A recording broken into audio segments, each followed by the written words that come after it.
My number one rule since high school has been no lovemaking before the third date, and I broke that rule with a handicapped guy, and now my best friend is pissed and grossed out because she thinks I have some weird kind of type. So I am 28, and my childhood best friend who we'll call Jess is also 28. To put it simply, I don't think I'm any kind of prude, I just don't really feel comfortable with casual lovemaking, never have. My best friend knows this and has teased me about it lightly in the past. She's been in a long-term relationship for the last 3 years, I've mostly been single while working on my degree and starting my career. Jess lives in another state with her boyfriend, so we don't hang out much anymore. So about a month ago I had a first date with a guy I'd been talking to for a bit, thought it was going places, but he gave a weird vibe on the date and I cut and ran early. On my way home I stopped at a local pub, figured I'd have a drink to unwind and people watched till it wore off. Tipsy driving is still drunk driving in my opinion. I get there and it's pretty packed, Friday night and all, and there was no seating room at the bar. Took my drink and looked around. Most of the restaurant side of the pub was someone's birthday party, but there was a small table with a seat open off to the side, with a guy reading a book there. So I say screw it, I'm a social person and what's the worst thing that happens? He says no. So I ask if I can sit there for a bit, I promise we don't have to talk or anything. At this point I feel like I've messed up because this guy up close is the hottest man I have ever seen. But he just smiled at me and gave an enthusiastic sure. A few minutes later of me sipping in silence and he says I don't mind talking, if you want to. Yeah I want to, are you kidding me right now? We talk for a bit and it turns out Mike is 29, just finished his master's degree in some kind of computer learning field, I program computers to program computers, and he's living on his own for the first time. He apparently stops by the pub after work because he's right around the corner, and he's not used to the silence yet after living so long with a half-dozen siblings. We talked for a good 2 hours, about everything from dating, which he said he's basically given up on, to hobbies and tastes, and we have a near total eclipse of a Venn diagram on this stuff. I eventually sort of blurted out that I don't know why he'd give up on dating, this is the closest thing I've had to a good date in forever. Shooting my shot obliquely here lol, he gets kind of an odd look on his face and says tell you what, I have to go to the bathroom, but when I come back I'll ask you out for real. Weird, but okay? Then it all clicks, because he doesn't get up to walk away, he just rolls. In his wheelchair. And I'm thinking oh my god he wanted to give me a chance to back out of this without making it awkward, how cute can this guy be? He grinned like crazy when he got back and saw I was still there, and I basically tripped over myself saying something to the effect of, so I'm free all weekend, what do you have in mind? Another hour later, we've got plans for Saturday, and he told me he has a neuromuscular disorder I can't remember the name of, my degree isn't in STEM lol, so his legs work, but the signals from his brain get misinterpreted so he doesn't have the balance or coordination for walking or standing. The pub starts switching over to the younger and rowdier crowd and he asks if I'd like to go back to his place for coffee to continue our conversation. As you have probably long since realized, I did not get any coffee or conversation till the next morning. I have zero regrets. We've been dating since and I know it's still early but I really feel like this might be the one. Onward to yesterday afternoon, my friend Jess, remember Jess? Is in town, and we go out for coffee to catch up on things. I'm gushing about Mike, but when I get to how we met she just sort of got weird and edgy. I don't remember any exact words but she essentially said that I must have a fetish for the handicapped since I broke my number one rule and it's the best physical relationship I've ever been in. Like it's good for me because he uses a wheelchair, not because the guy puts in effort in bed? She said I've changed as a person and left without even saying goodbye. 15 years of friendship and I've never seen her like that.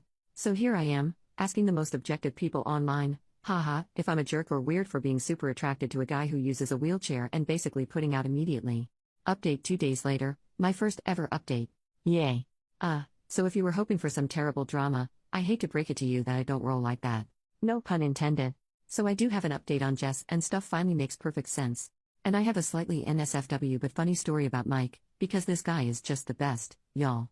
Okay, so first, I finally messaged Jess yesterday and said basically I'm still hurt by what you said, but after 15 years of friendship I'd never forgive myself I didn't at least ask why you snapped at me like that. She replied immediately, I'm so freaking sorry, I didn't mean any of that, can we have a do-over on lunch? So I agreed cautiously and took a half day to meet with her today. Turns out that those of you who said she was jealous, and that she might have something else going on, and especially the person who said something might be going on in her relationship. Gold stars. She's in town because she's job hunting, because she's moving back in with her parents for a while since her relationship ended. Apparently they have been having a ton of small problems adding up, but the biggest one? Lovemaking.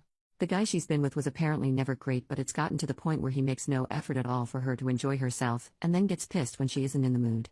She tried talking with him about it, making suggestions but he told her recently that it's emasculating being given love-making advice by a woman.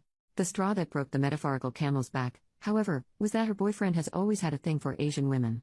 She's Caucasian, but she does have long black hair. After weeks of fighting over their intimate life, he suggested that they spice things up by her dressing in a kimono and pretending to be Asian. She lost it on him and is absolutely disgusted by the racist preferences and ended it right then. So she had all of this bottled up and was hoping to talk to me and finally be able to put it down. And I missed every hint that she had something big to discuss because I was gushing about Mike. So to her it felt like I was just twisting the knife by bragging about how great our love-making was. She snapped, and somewhere between what I was saying and what she wanted to talk about, some wires got crossed and she said something incredibly dumb. She left without saying goodbye because she was mortified and ashamed as well as irrationally mad at me. Something to know about Jess: she's an awful liar, and she and I were the co-founders of our high school's Foot and Mouth Society, so I do believe her. I told her I forgive her and I'm sorry I didn't realize she wanted to talk about something bothering her, and she said I was too stupidly nice and have nothing to apologize for, so I think we'll be okay. For the time being I'm not ready for her and Mike to meet, because I don't want to make things feel worse, and she agrees. But she's really happy for me. Hopefully this is just a funny story we can look back on someday. So, onto how Mike almost killed me, lol. Last night we were talking about the Reddit post and he gets this funny expression that I'm starting to recognize. And he goes, "How do we know you don't have a fetish if we haven't at least tried it in the chair?" And I'm like, "Are you serious, lol?" He said he's never attempted it, because, cue tears, he's never felt so comfortable with a partner before. Well, his chair has what is essentially like a parking brake thing. Or it should. It's unfortunately broken and apparently getting them fixed is an expensive pain in the butt. He doesn't use it that often, so he hasn't made it a priority. And there's this thing called Newton's third law. You know how every action has an equal and opposite reaction? As it happens, when you're trying to, get the motion of the ocean going, in a chair with wheels that aren't locked, there's a sort of counter motion that starts and messes it all up. So we were going nowhere fast except for inching along the floor in his bedroom. And laughing at the silliness, which isn't helping. Eventually he just stops and says maybe we can get some of those wooden block things they use to keep little planes from rolling away, like in Indiana Jones, you know? I absolutely lost it. Like laughing so hard I'm in tears. He's giggling half at the situation and half at my reaction, and everything just keeps setting me off again. Finally I get it under control, doing some deep breathing exercises and stuff, and I look at him again. And he pulls the straightest face he can, and says, "For the love of God, golly. This sure is uncomfortable. Folks, if I had asthma I would have died right there." I laughed so hard I think I pulled a rib.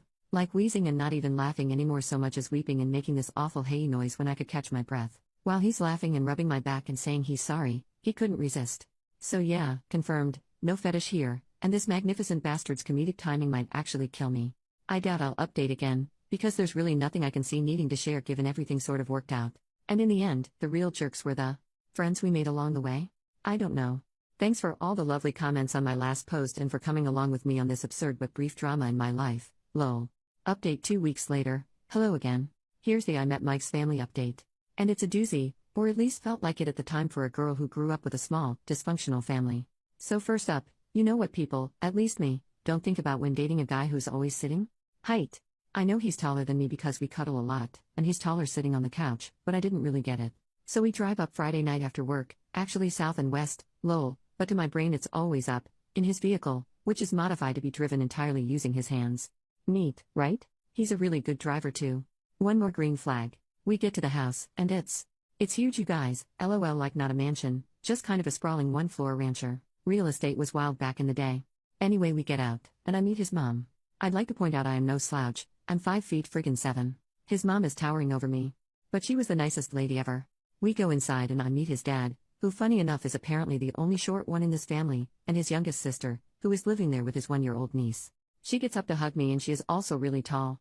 It's already a bit late then, so we eat and head to bed. I get to see his cute room from when he was a teenager, and I casually ask, "Hey, so I don't know how this works and stuff, but how tall are you?" And Mike is all I to know, like a bit over 6 feet 4 inches? Been a while since I checked. A bit over 6 feet 4 inches. So, is everyone in your family tall? Kinda? We met the Nordic basketball team he calls a family properly the next day. Actually they're Irish, but they're blonde and tall, so it conveys the idea better. The only one of reasonable height, and still taller than me, was his oldest sister, lol. They are also loud. Like not really shouting or anything usually, just, very present. Mike is a lot different around them, but in the cutest way, like he just beams all the time and you can see how happy he is to be home. One of his brothers put him in a headlock and gave him a dang noogie as a greeting, and got elbowed in the side for it, and all of them laughing. And his mom smacked one of his brothers with a rolled-up magazine for putting his feet on the table. More laughing. Just intimidating, but in the happiest way imaginable. I'll admit I was a little shut down for a bit, but Mike kept checking in with me to make sure I was okay, and they were all really nice, so I got into the spirit after a bit. I mentioned this in another comment, but Mike has a special sports wheelchair he uses for, well, sports. And he and his siblings play basketball. And he is good. Apart from just having a hell of an arm, he's quick as hell. And this magnificent bastard that I love will absolutely, purposefully, gleefully run someone's toes over. He aims for it. They all have this yank back the foot maneuver that's hysterical to watch. So it was this crazy day of loud people playing and having a blast, nieces and nephews running around, and just noise. My ears are still ringing. The food was catered in advance because his mom had 7 babies. All I make on Mother's Day is margaritas. They also have a pool. It's a bit chilly still, but the pool is heated, so we actually all got to swim, which was a lot of fun because I got to show off that I too am athletic. I can do a backward somersault off a diving board. Yeah. I'm a real catch, lol. They at least pretended to be impressed. We all stayed up late drinking and complaining that it was too overcast to see the aurora, and I had the worst hangover I've had in a while on Sunday. We slept in a bit late, and then joined Mike's family for the barbecue part of the barbecue weekend. His dad can grill people. And he's fast, food coming off the grill at lightning speed. I asked Mike about it and he laughed and said there was 7 of us to feed. Ever see a nest of baby birds? He had practice. Which, fair enough. I don't have much experience with babies, but I got to hold his youngest niece, the one living at home with his sis until her husband gets back from deployment, and we had a light talk about kids in the future. I told him that I never put much thought into it, but if they were going to grow up in a happy home like his and not how I grew up, I'm pretty sure I'd be open to having them with him someday. But later, I need him all to myself for a while first. He seemed really happy about that, which makes me feel all goofy and happy. I'm sappy. We had to drive home Sunday night, but before we went his mom hugged me and said she's never seen her son like this, and thanked me for taking good care of her baby. And asked if we'd be back for the 4th of July or if we were doing something with my family. And I tried to be all haha no, we'll be here if you don't mind. I don't see them much and I think she caught on that there's more to the story, so she just hugged the crap out of me, Vikings, all of them I swear, and told me she can't wait to see me again. My ears are still ringing from all the noise and chaos, but it was an absolute blast and I can't wait to see them again in July. Also, pretty much sure Mike is the man I'm going to marry. I literally can't think of a single reason why I would ever let him get away. Anyway, thanks for reading, hope you all had a lovely weekend, and those of you who got to see the aurora, I'm happy for you but you suck, lol. Update 1 month later, as I've gotten a ton of requests for updates, I figured I would let you guys know how things are going in my world. You know how sometimes a relationship looks amazing at first but then all the red flags start showing up? This is not one of those stories, lol. Sorry, that was mean, but I couldn't resist. Okay, onto the actual update. No, we aren't engaged yet. Yes, we have talked about it in the context of how seriously we are taking things. No babies yet either, obviously. We are diligent about birth control. I want Mike all to myself for a while. So, the 4th of July visit to his family's house was pretty awesome. After getting to know everyone last time, I had better expectations of what I was going into, and I've talked with my therapist about the whole play fighting makes me anxious because in my childhood home it wasn't playing thing. I don't want them to ever curb how they act to cater to me, and instead I guess I'll consider it immersion therapy. I think Mike mentioned it anyway because I didn't see much of it this time, though there were cheerful threats of doom labda which I didn't mind at all. His mom is amazing, I'd like to point out, even if she moms so hard it makes me weepy. So, background info, I have a really common sounding name spelled really uncommonly. Think Danielle or Jessica. Because in addition to everything else my parents decided to be creative when they named me. So, although I do sort of like my name, that meant I was that kid who never saw their name personalized on anything. Mike's family, on the other hand, had like a million kids and they all got traditional names, so personalized stuff was huge for them. It kept them from fighting over stuff, I guess. One of the things in their house, because they have a pool, is that each of the kids, adults now, has their own personalized beach towel that lives at the house. So we get to their place and it's been a hot drive there, so right after we get in Mike suggests I go to his room to get changed into a swimsuit so we can have a dip in the pool. I'm thinking that sounds perfect, right? Some of you may already know where this is going. I get to his room and there is a towel on the bed. In my favorite color. With my stupid spelled name embroidered into it. So here I am crying over a goddamn towel and he's in the doorway watching and grinning like he just pranked me or something. Turns out it was her idea but she checked with Mike to make sure it was spelled right. So now I have a towel for when we visit because apparently I'm welcome. If I sound cranky it's just because I'm better at self-depreciation than I'm expressing emotions in a direct way. I really am blown away and touched by how much these people have welcomed me. Mike has already sort of learned to decode the way I talk and joke, which is nice, but the first time he gently said that's not humor, that's just putting yourself down babe, I definitely wanted to go hide under the table. He doesn't let me be mean to me. That's a thing good partners do, I guess? I wouldn't know.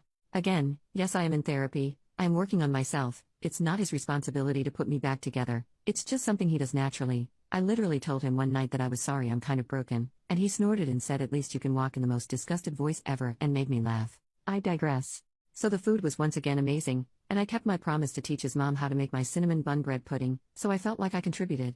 I learned to play Yahtzee, and as it turns out I am very good at it. They do a lot of board games things at night when everyone is staying for the week. These people have a lot of board games. And puzzles. Whole damn storage closet of the things. They also drink like freaking fish and can hold it, so I am learning to pace myself. Mike doesn't drink much when we aren't there, so I'm not worried that it's a red flag. Only red flag of his that I've found was a Red Sox pennant in his room. Now I realize I might be talking him up a lot, but he isn't perfect. He snores, he has a habit of arguing with people on the TV when they make stupid decisions, he sometimes starts talking about things I don't understand and just goes and goes until he realizes he lost me like 15 minutes ago, and he is fastidiously tidy, which makes me feel guilty because I have bad habits to lose. I'm not used to clutter means I can't move through an area, but I'm really trying. I barely spend any time at my own place anymore, and we're definitely looking to move in together sooner than later. Yeah, so, not that much of an update, no one burned themselves on a firework or anything super exciting, I'm just in an ongoing relationship with a great guy who has a great family and things continue to look up for us. We head home tonight so we can spend some alone time Sunday. Hope everyone else had a safe and happy holiday. New update another month later, this is not an exciting update. Not engaged. No babies on the way, not even freakishly tall ones like some of you are hexing me with. But, Jess finally met Mike. Sorry.